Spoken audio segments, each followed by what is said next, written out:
lupa di subscribe dan bunyikan loncengnya, klik like. Suatu ketika disebabkan pemerintahan nafkah yang sedikit lebih oleh istri baginda Rasulullah SAW, beliau bersumpah tidak akan mendatangi mereka selama 1 bulan sebagai teguran terhadap mereka. Baginda Nabi SAW tinggal seorang diri di kamar atas yang dibangun terpisah dari rumah beliau. Kabar angin telah tersebar di kalangan para sahabat radhiyallahu bahwa baginda Nabi SAW telah menceraikan semua istri. Saat itu Sayyidina Umar radhiyallahu anhu sedang berada di rumah. Ketika ia mendengar berita ini, ia segera berlari menuju masjid. Di masjid, lihat para sahabat radhiyallahu sedang duduk berpencar-pencar, menangis karena takut dan akan kemarahan baginda Nabi SAW. Demikian juga kaum wanita menangis di rumah-rumah mereka. Sayyidina Umar radhiyallahu segera menemui putrinya, yaitu Sayyidina Hafsah radhiyallahu anha. Ia juga sedang menangis di kamar. Sayyidina Umar radhiyallahu bertanya, "Mengapa engkau menangis? Bukankah selama ini aku telah memperingatkan kepada kamu dari berbuat sesuatu yang dapat membuat baginda Nabi SAW?" Lalu Sayyidina Umar radhiyallahu kembali ke masjid. Di sana terlihat kelompok sahabat radhiyallahu yang sedang duduk menangis di dekat mimbar. Ia pun ikut duduk bersama mereka sejenak. Namun kesedihan yang mendalam membuat tidak dapat duduk. Lalu ia bangun dan berjalan mendekati kamar baginda Nabi SAW. Melalui perantara seorang hamba saya, Sayyidina Rabah radhiyallahu yang duduk di tangga kamar baginda Nabi SAW, ia minta izin untuk masuk. Sayyidina Rabah radhiyallahu masuk dan meminta izin untuk Sayyidina Umar radhiyallahu, tetapi beliau sama sekali tidak menjawab. Sayyidina Rabah radhiyallahu kembali dan memberitahukan hal ini kepada Sayyidina Umar. "Saya telah menyampaikannya, namun beliau tidak menjawabnya." Sayyidina Umar putus asa dan kembali duduk di samping mimbar, namun tidak bisa duduk dengan tenang. Berapa lama kemudian dengan perantara Sayyidina Rabah, Sayyidina Umar kembali mencoba meminta izin untuk menemui baginda Nabi SAW. Demikianlah hal itu berulang sampai 3 kali dan semuanya tidak mendapatkan jawaban. Di kali yang ketiga kalinya, ketika Sayyidina Umar akan kembali, Sayyidina Rabah memanggilnya dan berkata, "Sekarang kamu diizinkan masuk." Sayyidina Umar memasuki kamar baginda Nabi SAW. Ia melihat baginda Nabi SAW sedang berbaring di atas selai tikar tanpa alas kain sedikit pun, sehingga guratan tikar itu terlihat jelas di badan baginda Nabi SAW yang suci itu. Beliau berbantalkan kulit binatang yang berisi serabut kurma. Sayyidina Umar bercerita, "Aku memberi salam kepada baginda Nabi SAW. Yang pertama kali aku tanyakan kepada beliau, apakah Tuhan telah menceraikan istri-istri Tuhan? Beliau menjawab tidak. Selepas itu untuk menghibur bagi hati baginda Nabi SAW, ya Rasulullah, kita kaum Quraisy selalu menguasai kaum wanita kita. Tetapi ketika tiba di Madinah, mereka melihat kaum laki-laki Ansar dikuasai oleh wanita mereka, sehingga wanita-wanita itu pun terpengaruh oleh mereka. Setelah itu, aku berbicara beberapa ucapan yang membuat baginda Nabi SAW tersenyum cerah. Aku memperhatikan semua perabotan di kamar baginda Nabi SAW.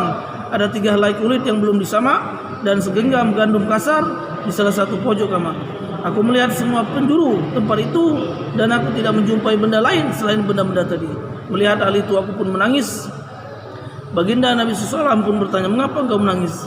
Aku menjawab, "Bagaimana aku tidak menangis ya Rasulullah? Aku telah menyaksikan bekas guratan tikar di badanmu yang penuh berkah ini, dan aku melihat keadaan kamar Tuhan di depanku." Aku berkata lagi, "Ya Rasulullah, berdoalah kepada Allah Subhanahu wa taala, semoga Allah Subhanahu wa taala mengaruniakan kepada umatmu kelapangan. Orang-orang Farsi, Romawi tidak beragama dan tidak menyembah Allah Subhanahu wa taala, namun mereka hidup mewah. Raja-raja mereka, kaisar-kaisar mereka hidup di taman-taman yang di tengah-tengahnya mengalir anak-anak sungai. Sedangkan Tuhan pesuruh Allah, orang yang sangat istimewa di sisi Allah Subhanahu wa taala, tetapi Tuhan dalam keadaan seperti ini." Ketika aku mengucapkan kata-kata itu, baginda Nabi SAW sedang bersandar di bantal. Begitu aku selesai berbicara, beliau langsung duduk bersama saya berkata, "Wahai Umar, apakah sampai kini engkau masih ragu? Dengarlah, kelapangan di akhirat nanti jauh lebih baik daripada kelapangan di dunia ini."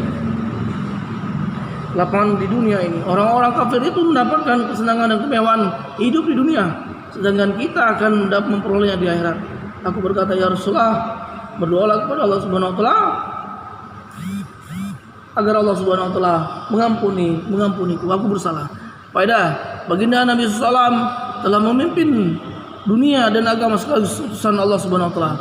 tetapi beliau tidur di atas selai tikar tanpa dilapis siapapun yang menyebabkan ada guratan di badannya. Kita juga mengetahui bahwa perabotan di rumah beliau, tetapi ketika ada orang yang meminta beliau berdoa, meminta kelapangan, beliau malah memperingatkannya. Seorang bertanya kepada Sayyidatina Aisyah radhiyallahu anha, bagaimana keadaan alas tidur baginda Rasulullah di rumah?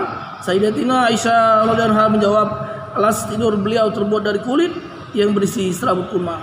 Sayyidatina Aisyah radhiyallahu anha juga pernah ditanya oleh seorang, bagaimana keadaan alas tidur baginda Rasulullah di rumah? Jawabnya, selai kain kasar yang dilipat dua yang dihamparkan sebagai alas tidur baginda Nabi SAW. Suatu hari aku pernah melipat menjadi 4 lipatan agar menjadi empuk. Keesokan harinya baginda Nabi SAW bertanya, apa yang telah kamu hamparkan untukku tadi malam? Jawabku, kain yang sama, tetapi aku melipatnya menjadi 4 lipatan. Beliau menyahut, lipatlah seperti dulu. Kenyamanan seperti tadi malam menghalangiku bangun tahajud. Lihatlah keadaan kita sekarang, betapa Allah Subhanahu wa taala telah memberikan kelapangan kepada kita. Kasur kita empuk dan nyaman, namun kita bukannya bersyukur, tetapi malah banyak mengeluh. Sebagai Baginda Rasulullah bersabda, Rabbku telah menawarku gunung-gunung Mekah akan dijadikan emas. Aku bertanya, ya Allah, aku lebih suka makan sehari dan lapar pada esok harinya. Jika aku lapar, aku dapat merengek-rengek kepadamu, dan jika aku kenyang, aku dapat memujimu dan mensyukuri nikmatmu. Hadis riwayat Tirmizi. Demikianlah kehidupan jiwa yang suci yang namanya sering kita sebut, dan kita juga bangga menjadi umatnya. Untuk itu kita seharusnya selalu mengikuti beliau dalam segala hal. Allah, kita bacakan kisah para sahabat dan Nabi Rasulullah SAW. Setelah kita niat amal dan menyampaikan. Jangan lupa di subscribe dan bunyikan loncengnya, klik like.